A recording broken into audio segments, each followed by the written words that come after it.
Le débrief Maritima avec votre concessionnaire Nissan Marseille, l'Estac et Aubagne, Groupe Morin. Qualification de l'Olympique de Marseille pour les 16e de finale de la Coupe de France. Après cette belle victoire, cette démonstration des Marseillais, 4-0. Si vous souhaitez nous appeler, 04 42 41 36 15, 04 42 41 36 15 pour nous appeler. Jaco, belle victoire des Marseillais ce soir, 4 buts, 0 but encaissé. Une après-midi parfaite. Oui, une très très belle après-midi de football. On demandait aux Marseillais d'avoir la possibilité de jouer correctement, mais l'OM l'a fait de fort belle manière, et donc ça fait plaisir. Ça fait plaisir de voir un OM conquérant, et franchement, sincèrement, j'avais quand même quelques craintes, parce que c'est jamais évident alors qu'il commence à neiger à Geoffroy Guichard. C'était loin de venir ici avec ce match-là que nous avions fait auparavant. Donc l'OM a fait un très bon match. Très beau match de l'Olympique de Marseille. On va accueillir notre premier supporter par téléphone. C'est Loïc qui nous a rejoint. Salut à toi, Loïc. Salut à vous. Loïc, belle victoire des Marseillais ce soir. Qu'est-ce que tu en as pensé, toi? Quel est ton premier sentiment après cette qualification marseillaise? Alors là, je vous entends super mal. Ah, est-ce que tu nous as alors on essaye de régler la liaison avec Loïc. On va rester ici à Geoffroy Guichard avec Jaco. Quel but t'as préféré, toi, Jacques? Voilà, question très simple. Voilà, sur le but de Greenwood, Rabiot, Luis Enrique, Pierre-Emile Højbjerg, avant de retrouver Loïc, le but que t'as préféré? Ben écoute, j'ai bien aimé le but d'Adrien Rabiot, bien entendu. C'est un but formidable. En plus du droit, c'est une qualité exceptionnelle. Il avait été buteur le premier match en championnat, du pied gauche, avec un superbe amorti, mais vraiment c'est très très bien ce que fait. Ouais, le but d'Adrien Rabiot, c'est vrai qu'il est très très beau. Et en plus de ça, Jaco, l'Olympique de Marseille marque enfin sur corner. Ça faisait un petit moment qu'on n'avait plus vu l'OM marquer sur corner, donc ça c'est très important. Allez, on va essayer de retrouver Loïc par téléphone. Est-ce que tu nous as entends un peu mieux, Loïc? C'est bon, je vous entends mieux. Ah, nickel, voilà, très heureux de te retrouver. Tandis que voilà, on se croirait à Rizoul ou à Vars, ici à Saint-Etienne. De gros flocons sont en train de tomber. Allez, ton sentiment, ta réaction à toi, Loïc? Ah, la réaction, elle est super, il n'y a rien à dire. On était au-dessus d'eux du début à la fin. On est sur une continuité énorme. Avec les victoires à l'extérieur, on n'a toujours pas perdu un match. Et là, je vois que Deserbi a vraiment mis l'équipe complète, que ce soit en championnat. Il n'y a que le gardien. Et mon Jacques, déjà, bonjour à toi, Jacques. J'espère que tu vas mieux, ta santé. Et ton petit, franchement, un monstre, ton petit. Le petit de Jaco, c'est Balardi. Le match, il a déclenché quand il a fait le petit cinéma à petit argentin là. Et il est tombé au sol et le match, il a déclenché là. Carton rouge, et on a marqué. Ouais, ça montre aussi son intelligence à Leonardo Balerdi, à savoir le faire au bon moment et à faire sortir de leur match son adversaire. Oui, mais après Balerdi, s'il est capitaine de l'OM, c'est pas pour rien. C'est que c'est un patron, c'est qu'il sait parler, c'est qu'il a le petit vite. Mais non, après, il n'y a rien à dire sur l'équipe complète. Il n'y a rien à dire. Encore un petit Luis Enrique, encore un Rabiot, encore un Rongier, un Kondogbia derrière monstrueux. Voilà, on peut passer les fêtes tranquillement et en 2025 continuer sur la continuité de maintenant. Ouais, un très beau match aussi de Geoffrey Kondogbia. Il y a une incompréhension sur la seule grosse occasion du match des Stéphanois, avec Diakité qui arrive à dribbler un moment de Languet. Mais c'est vrai que ce retour, il faut en parler de ce retour de Leonardo Balerdi, Loïc, parce qu'il est énorme ce retour. Il n'a rien lâché et il est énorme ce retour, exceptionnel. C'est énorme. C'est pour ça que là, je peux pas chambrer Jacques. C'est impossible de le chambrer. Il a été monstrueux. Il a montré que c'est lui le capitaine, c'est un patron derrière, et il a été énorme. Voilà, c'était un exemple à tous les défenseurs de jamais lâcher tant que le ballon n'est pas rentré dans les buts. Et il a montré que il faut vraiment y croire et aller jusqu'au bout. Et tu sais où il a progressé aussi, Balerdi, c'est par exemple sur l'altercation qu'il a eue. Auparavant, il y a eu 2 rouges. C'est-à-dire qu'il aurait été au combat, il aurait pris lui aussi le rouge et on aurait fait 10 contre 10. Là, il a pris le coup, il est tombé, il s'est roulé par terre et le Stéphanois, il est parti. Et aujourd'hui, et en plus, c'est lui qui met le premier coup. Exactement. Donc, on appelle ça de la malice. Et quand on parle de l'intelligence, quand on parle de joueurs matures, donc Balerdi prend aussi de la maturité. Loïc, c'est vrai que me dit c'est mon fils, mais je trouve que les gens ont tellement été méchants, durs avec lui.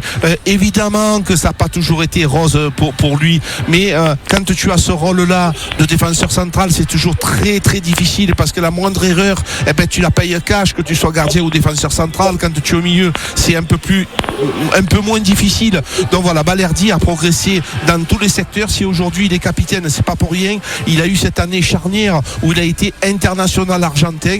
Donc je pense que c'est vrai que ce soir, encore une fois, il nous a montré de très très belles choses, même si on est en train, peut-être qu'il va arriver le Papa Noël là, parce que maintenant il est en train de neiger. C'est pas de la neige, c'est de la chantilly qui tombe ce soir. Franchement, c'est incroyable. Ouais, c'est vrai que c'est des gros flocons là qui sont en train de tomber. Le match s'est terminé au très bon moment. Dernière petite question pour toi, Loïc, c'était le dernier match de l'année 2024. La question elle est toute simple, quel bilan tu tires, toi, que tu dresses de cette première partie de saison, même s'il reste un match dans cette première partie de saison, ça sera la rentrée face au Havre? J'en tire que du positif. Au début on avait un peu de mal, après à l'extérieur on est imbattable, on est premier dans le classement à l'extérieur, on n'a perdu aucun match à l'extérieur. À la maison on avait du mal un peu au début contre Strasbourg. Seule défaite à l'extérieur, c'était contre Strasbourg. Autant pour moi, la seule défaite, ça doit très longtemps lorsque je l'oublie. Mais voilà, à la domicile, on avait du mal. Maintenant, je vois que ils ont le public derrière eux et le bilan, je le trouve très positif. Et il faut maintenant passer de bonnes fêtes, qu'ils se reposent tous, parce qu'on est encore en lice en Coupe de France, on a le championnat et l'objectif c'est la Ligue des Champions pour l'année prochaine. Ouais, la Ligue des Champions, la deuxième place qui va être importante pour l'avancée de l'Olympique de Marseille, du projet autour de Mehdi Benassa, Roberto De Zerbi et Pablo Longoria. Merci en tout cas Loïc d'avoir été avec nous merci sur beaucoup Maritima. à toi. Je fais une petite dédicace déjà à vous. À vous que vous êtes très courageux d'être à Saint-Etienne avec ce froid. À Steph Martins, le portugais, et aux supporters de l'OM qui sont montés sans rien dire jusqu'à Strasbourg. Jusqu'à Saint-Etienne et qui sont fait arrêter devant le stade. Il y a toutes les personnes qui vont me reconnaître et bonjour à tout le monde. Maintenant, moi, je prends la direction du hockey à Marseille avec la famille et les amis pour encourager les Spartiates. Les Spartiates contre Rouen, hein, c'est ça, Loïc? C'est ça, tout à fait. Exactement, voilà, les Spartiates contre Rouen, le hockey sur glace. Merci en tout cas, Loïc, passe de très bonnes fêtes. Merci beaucoup à vous aussi. Famille, on essaiera de se retrouver dans le débrief du bar des supporters à la rentrée. Jaco, ce match face à Saint-Etienne, on le disait avant cette rencontre, ce n'est pas le même match. La Ligue 1, c'est différent de la Coupe de France. Saint-Etienne, oui, il y a eu une maîtrise de l'Olympique de Marseille face à la SSE il y a de cela 2 semaines. Mais ce soir, il y a plus qu'une maîtrise. C'est une démonstration. Est-ce que tu as été surpris, toi, étonné de voir une telle démonstration des Marseillais ce soir? Oui, j'ai été surpris parce que le plus dur, c'est de pouvoir recommencer le même match que tu as fait la première fois. Alors, il ne faut surtout pas écouter les gens qui vont te dire ouais, mais Saint-Etienne n'est pas bon.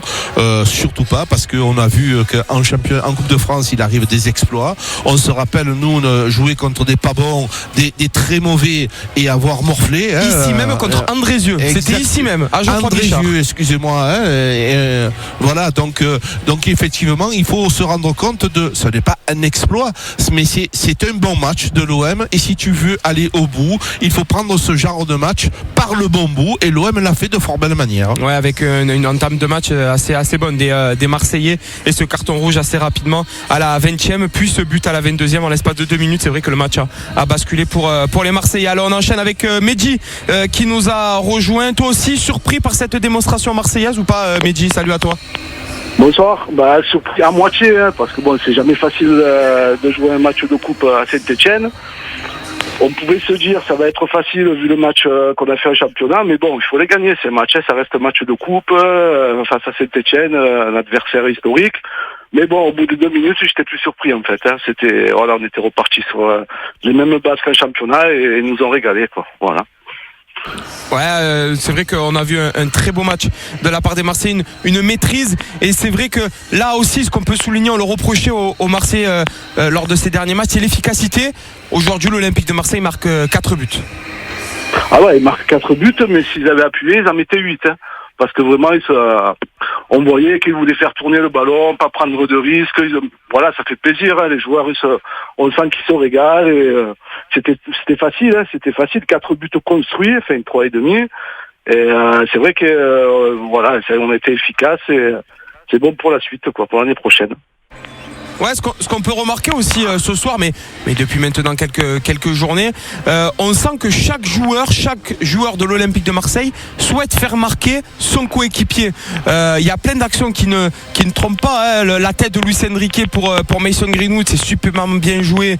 Et Mason Greenwood, avec le talent qu'il a, il conclut parfaitement. Le dernier but de Pierre-Emile Højbjerg, cette passe de Jonathan Rowe, beaucoup n'auraient pas fait cette passe. On sent aussi beaucoup de confiance dans ce groupe marseillais et une bonne alchimie.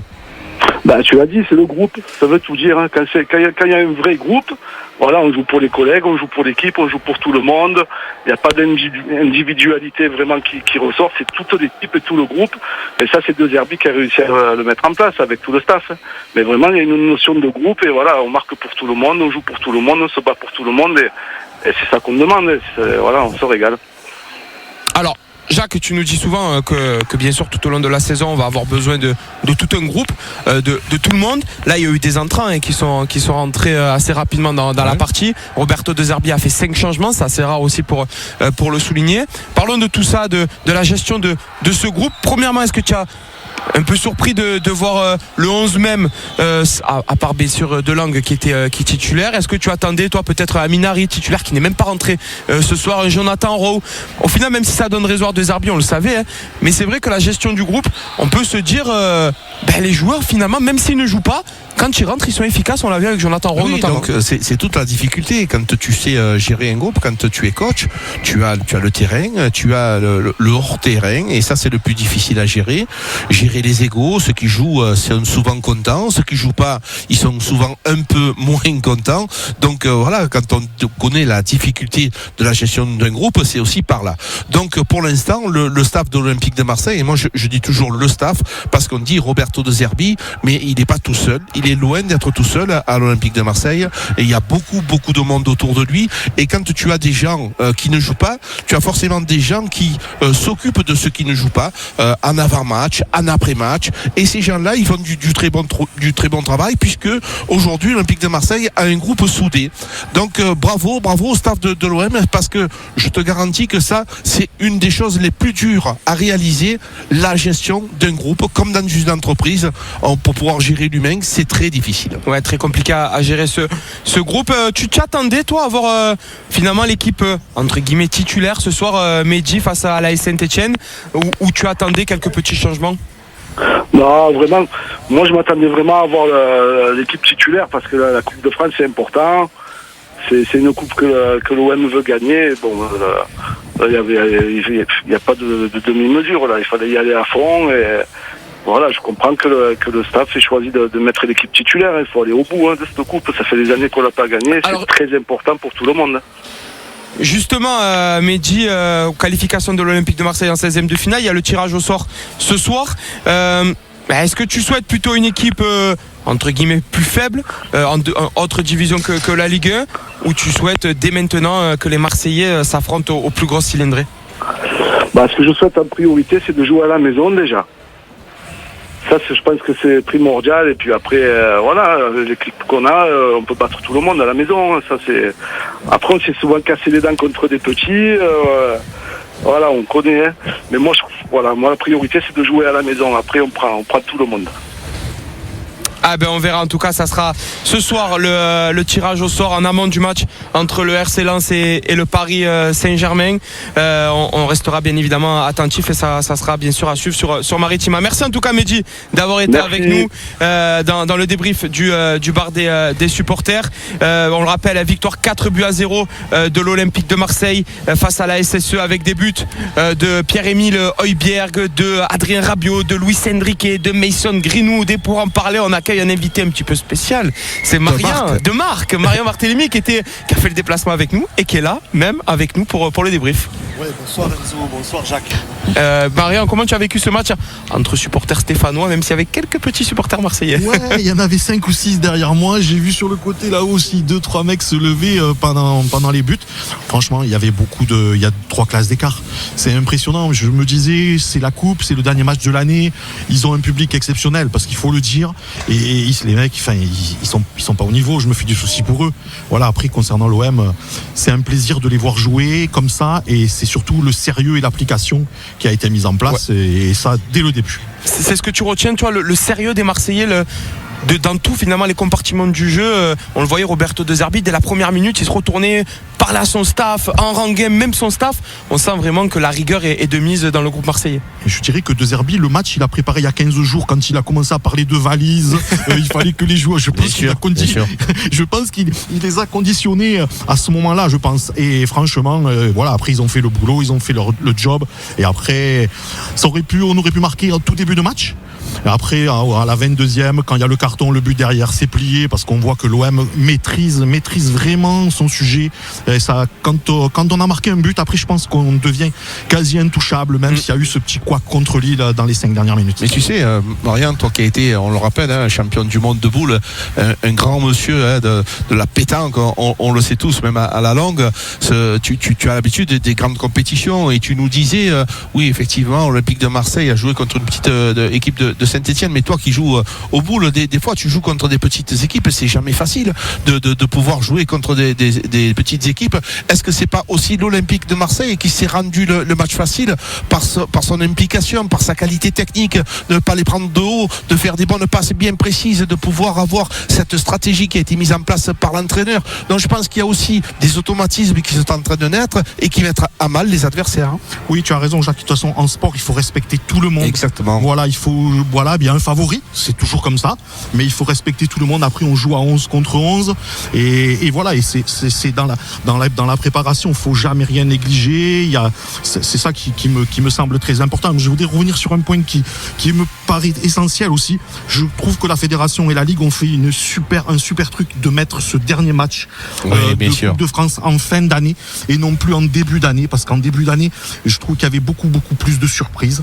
Là, au moins, ça, les clubs professionnels, hormis ceux qui sont dans le doute, aussi en Ligue 1, en Ligue 2, sont passés à travers. Bon, même s'ils ont perdu contre moins fort que sur le papier, mais c'est une suite logique en fait de ce qui s'est passé depuis les 6 premiers mois de la saison. Une équipe pour les 16e de finale, pour l'Olympique de Marseille?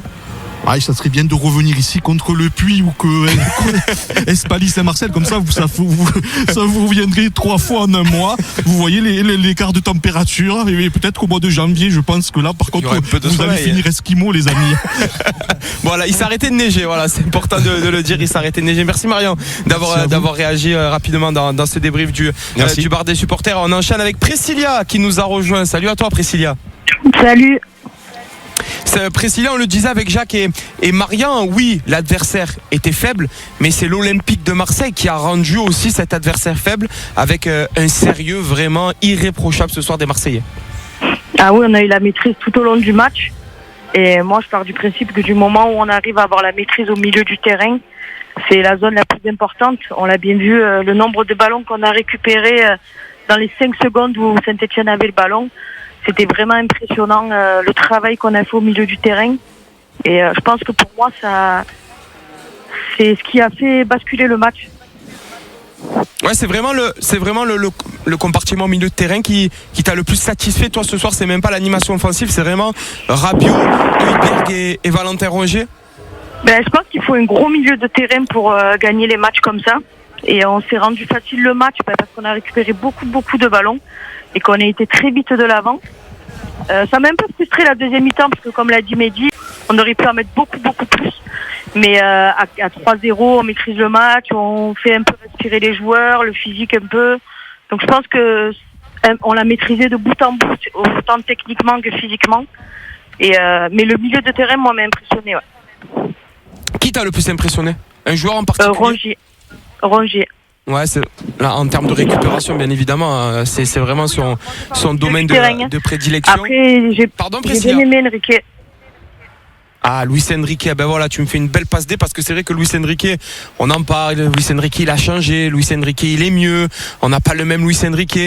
Mais il faut le dire, il faut qu'on se pose. Luis Enrique, il est tout simplement métamorphosé, Priscilla, depuis le début de cette saison. C'est ça, on le reconnaît pas depuis qu'il est parti au Brésil. À son retour, il a été impressionnant. Je pense que ça l'a fait mûrir aussi d'avoir du temps de jeu, parce qu'à l'OM, il était un peu bloqué à ce moment-là. Mais là, il est méconnaissable. Il joue simple, toujours les bonnes passes dans le bon tempo. C'est vraiment appréciable de voir ce joueur. C'est impressionnant.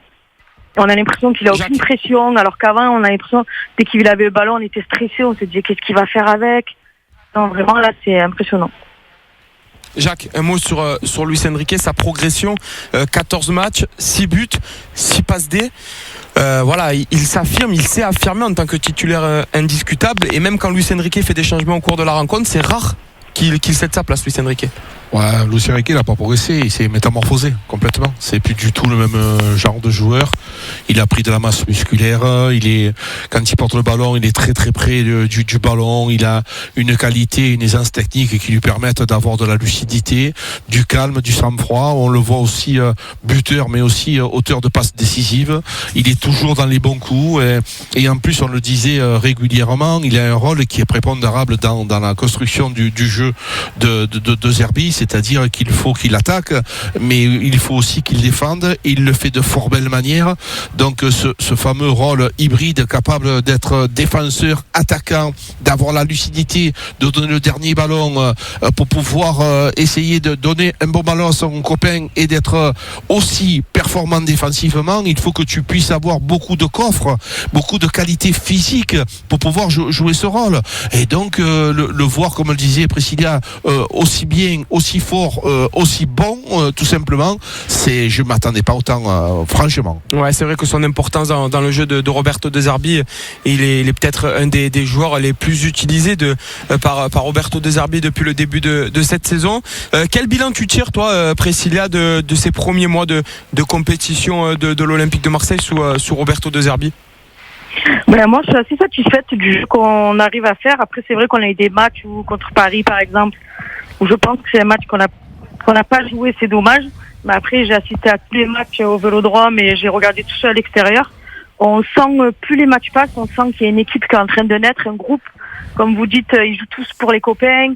On veut mettre le copain dans la meilleure disposition. Et je pense que déjà, en ayant cet esprit-là et ce ciment-là, je pense qu'on peut aller très très loin et on fait que progresser. Et je pense qu'on est loin d'être arrivé au bout là, de ce qu'on peut faire.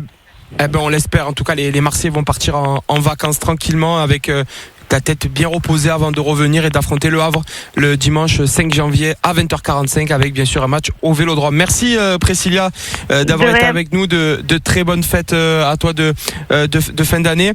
Jaco, l'évolution dans le jeu de Roberto De Zerbi, ça a noté dans le bilan que l'on est en train de tirer sur ces premiers mois de Roberto De Zerbi à l'Olympique de Marseille, avec, on le disait, un début de saison plutôt moyen dans le jeu, mais on voit une progression maintenant depuis quelques matchs et le bilan il peut être que positif. Oui, mais j'ai pas envie de schématiser, mais malgré tout je suis obligé de penser quand même que l'apport de Valentin Rongier a apporté quand même, dès l'arrivée de Rongier, son équipe elle a été équilibrée.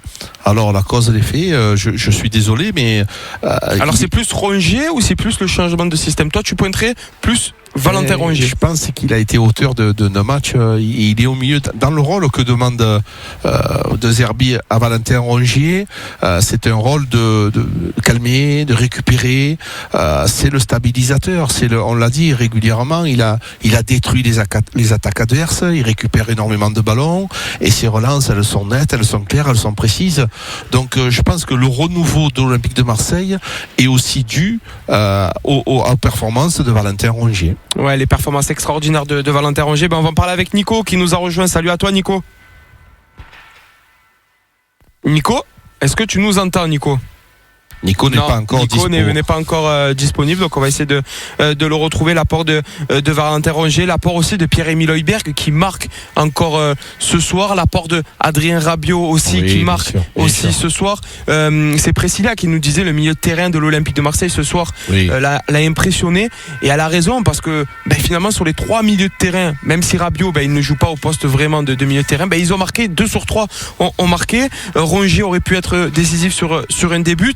c'est vrai que le milieu de terrain de l'Olympique de Marseille, on peut parler, c'est voir un top 1, voire un top 2 milieu de terrain de ce championnat de Ligue 1. Mais bien sûr, après, dans la stratégie de jeu, l'attaquant de l'Olympique de Marseille, le fameux numéro 9, nous on cherche le buteur. Le problème, c'est que ce fameux numéro 9, il est toujours dos au jeu. Tu vois que on demande à Neil Maupay de marquer des buts, c'est plus difficile. Et Liboyer aussi a le même jeu. C'est-à-dire qu'il faut qu'il soit performant dos au jeu pour pouvoir remettre au fameux milieu. C'est un rôle assez atypique. Auparavant, le numéro 9, c'était celui qui marquait des buts. Et bien là, maintenant, à l'Olympique de Marseille, il peut éventuellement marquer des buts, mais son rôle au départ, c'est aussi d'être le rond-point, celui qu'on trouve, celui qui va réorganiser en profondeur, en horizontalité, en revenant derrière. Donc c'est un rôle un petit peu spécial, mais ils le font de fort belle manière. Ouais, de très très belle manière. On a retrouvé Nico, il me semble. Salut à toi Nico, est-ce que tu nous entends? Salut Enzo, salut Jacques. Ouais, je vous entends très bien. Nico, merci d'être avec nous. Je te posais la question sur Valentin Rongier, parce que Jacques, voilà, l'avis de Jacques, je ne sais pas si tu l'as entendu, c'était le bilan de ce début de saison, c'est que depuis que Valentin Rongier est de retour dans l'équipe marseillaise, l'OM va mieux, et c'est à ce moment-là que l'OM a eu un changement en termes de résultats. Je pense qu'on va faire une pétition à Didier Deschamps pour Rongier en équipe de France. Carrément. Je pense que Jacques, honnêtement, il a tout dit pendant le match. Il y a eu un OM avant et après avec Rongier.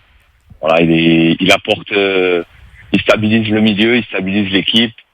C'est une valeur sûre. C'est notre capitaine depuis des années. Bon, là, pas cette année, mais voilà, l'équipe, elle est métamorphosée avec lui. Ouais, il a apporté vraiment l'équilibre à cet OM là. On le sait, sa capacité à beaucoup récupérer de ballons. On va avancer un petit peu sur le terrain et parler d'un débuteur aussi ce soir, c'est Mason Greenwood, auteur de 11 buts cette saison, toutes compétitions confondues, et une passe décisive. Son but qui marque ce soir, Nico, c'est le but des grands joueurs, parce que tout le monde va dire oh quel but, mais il est vraiment très très beau son but. Il faut l'équilibre, il faut le mettre entre le gardien et le poteau. C'est un but digne des grands joueurs de football. Le but, il est magnifique. Après, j'ai vu passer une stat sur Greenwood, que dans l'histoire récente de l'OM, il n'y a que Drogba qui avait marqué plus de buts que lui au même moment de la saison. Donc je pense qu'il faut se rendre compte de la chance qu'on a d'avoir Greenwood. Après, voilà, il faut qu'il continue comme ça. Mais il est extrêmement décisif, et même s'il n'est pas forcément... C'est ce joueur plus qu'on attendait à l'Olympique de Marseille?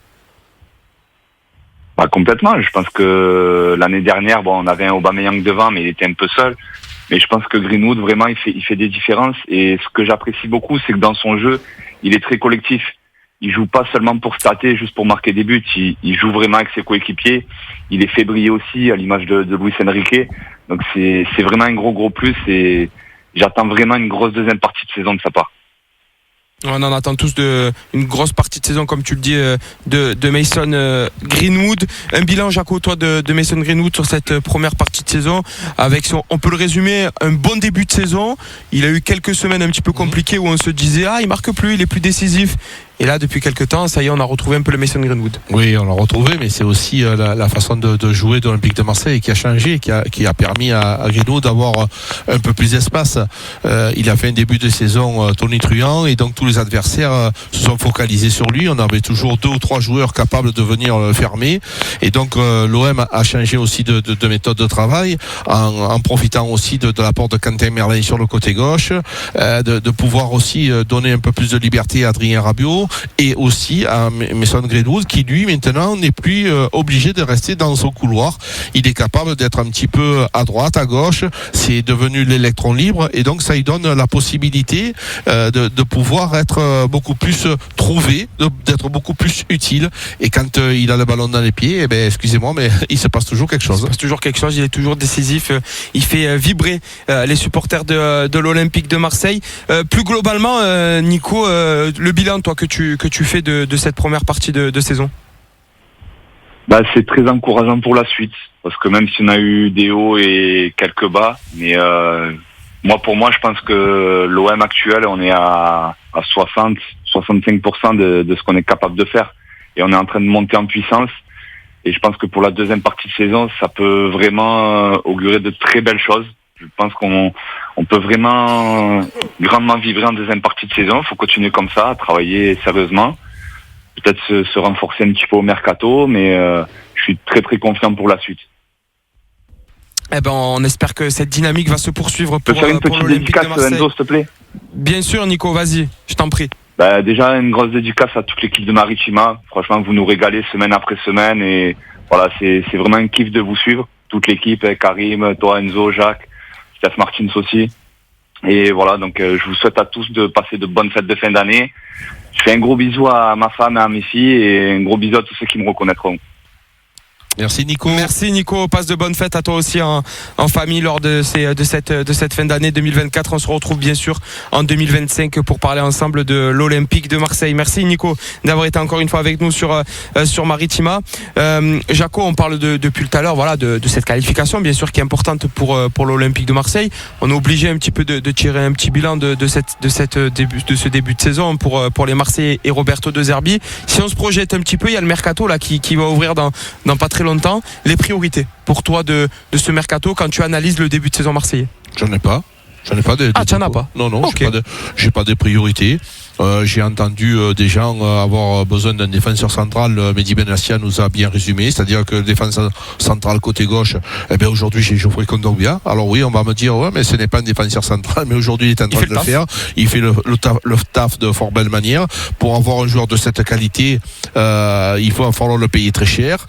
Donc voilà, aujourd'hui peut-être un latéral droit, oui, parce que Lirola est peut-être en difficulté, mais Murillo fait son boulot encore une fois de fort belle manière, et si on a un latéral droit qui est plus performant dans le couloir, eh bien on va perdre de l'ossature défensive.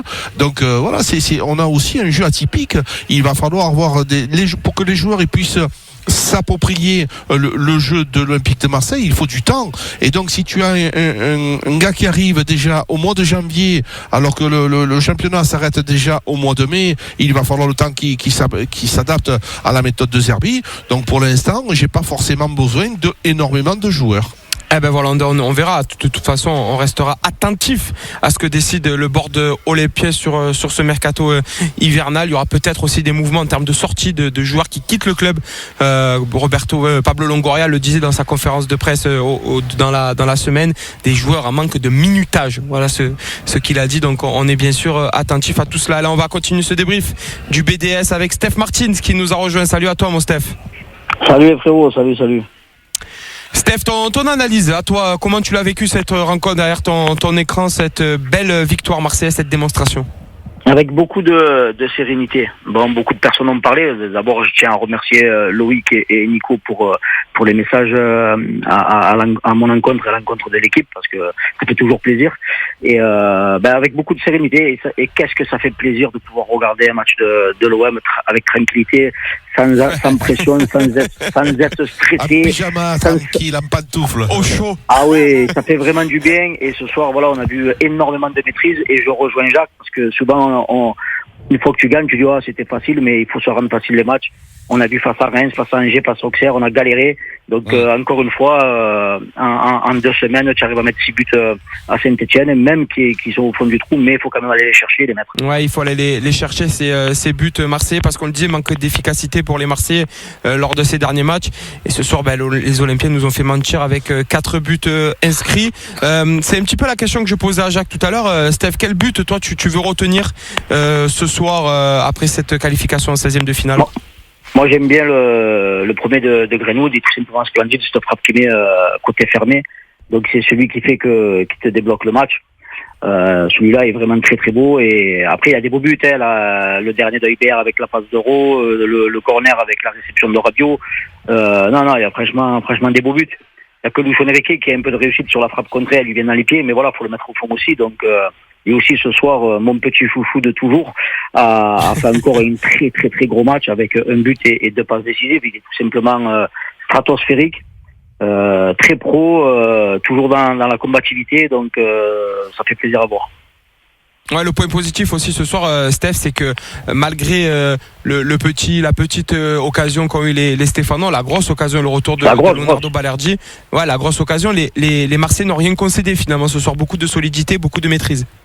Oui, après, on va être un peu pointilleux. On a eu pas mal de soucis sur les relances, notamment de Balerdi en première mi-temps dans l'axe, où il y a 2 ballons récupérés, où ça nous a fait un peu trembler.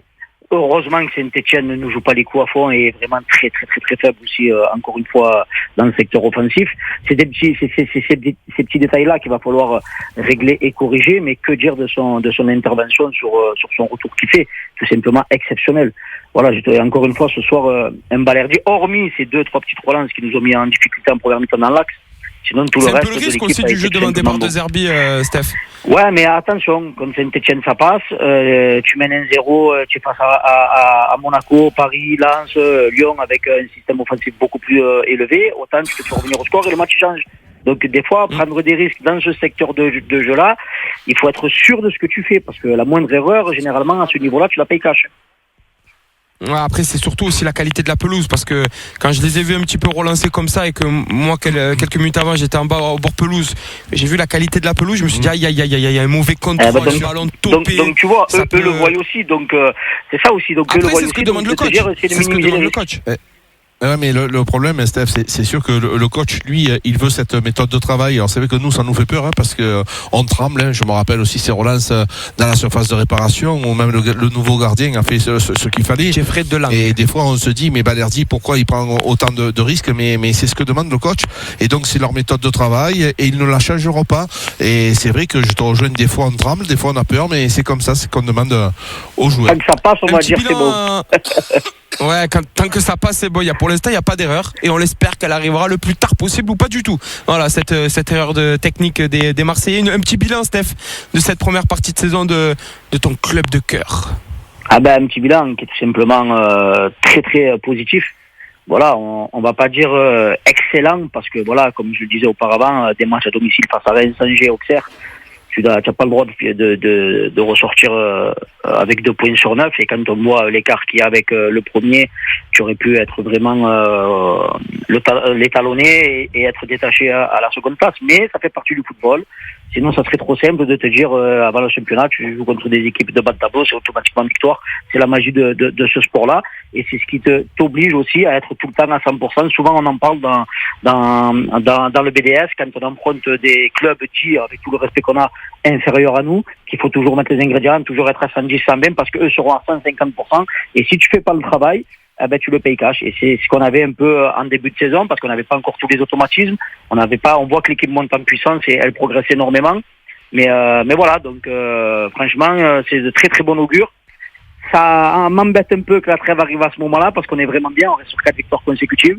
Bon, maintenant, on va souhaiter aux joueurs olympiens, au staff, de bonnes fêtes, d'aller bien se reposer et de reprendre 2025 tambour battant avec la réception du Havre et je l'espère avec des séries aussi à domicile. Ils seront de retour à la commanderie, parce que De Zerbi il est exigeant sur ça. On ne part pas en vacances après directement cette rencontre, on revient à la commanderie. C'est très bien. Et après voilà, les Marseillais seront en vacances tranquillement. Merci en tout cas, Steph, d'avoir été avec nous comme d'habitude sur Maritima. Passe de bonnes fêtes à toi également en famille, et on se retrouve bien sûr en 2025 pour parler encore une fois de l'Olympique de Marseille. Merci lundi, Steph. Lundi le BDS, le dernier BDS. Ah mais oui, tu le fais? Tu seras là? Oui, j'y suis. On se revoit lundi. Voilà. Voilà. Il est là, le Steph. Avec le pull de Noël. Pull moche ou pas? Non, on verra. L'année passée, nous en avions on verra. Merci Steph. Allez, d'avoir été avec nous vous les gars, dans le débrief. Merci Steph. Jaco, victoire ce soir, qualification en 16e de finale, un match parfait. C'est idéal avant de partir en vacances. Oui, c'est idéal, et on va mettre aussi les pantoufles et rentrer au chaud, parce que tu as froid, toi, hein. il fait très très froid au stade maintenant. Même je vous ai entendu tout au long de la soirée, il fait pas froid. Moi, je commence à me geler, mais c'est vrai que si on doit avoir un bilan, le bilan il est là. Évidemment, comme on disait avec Steph, il y a eu des matchs où on aurait pu mieux faire. Ça a été un début de saison compliqué, on se l'est rendu quelquefois difficile, mais l'Olympique de Marseille est passé dans une autre zone de travail, avec une méthode de travail différente, et les gens ils sont payés au résultat. Donc si tu fais le résultat et le bilan en cette fête d'année, tu es qualifié pour l'instant en Coupe de France et tu es second du championnat de France avec, si on avait la chance de battre le Havre avec cette défaite de Monaco déjà qui a perdu contre le Paris Saint-Germain en match en avance, ça nous mettrait quand même un peu plus d'avance. Donc c'est aussi ce qu'il faut penser. L'OM est en bonne position.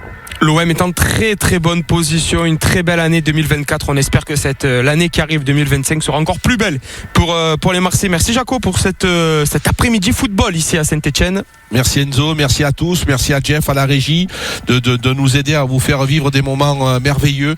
C'est toujours un plaisir, alors on cesse de le répéter, vous êtes de plus en plus nombreux, on a vu entre 50 60 pays nous suivre, ça fait énormément de bien, que ce soit en Afrique, que ce soit du bout du monde. Merci à tous de pouvoir nous aider à poursuivre ces aventures fabuleuses sur Maritima. On prend énormément de plaisir. Merci Enzo d'être toujours à mes côtés, on passe de très très bons moments.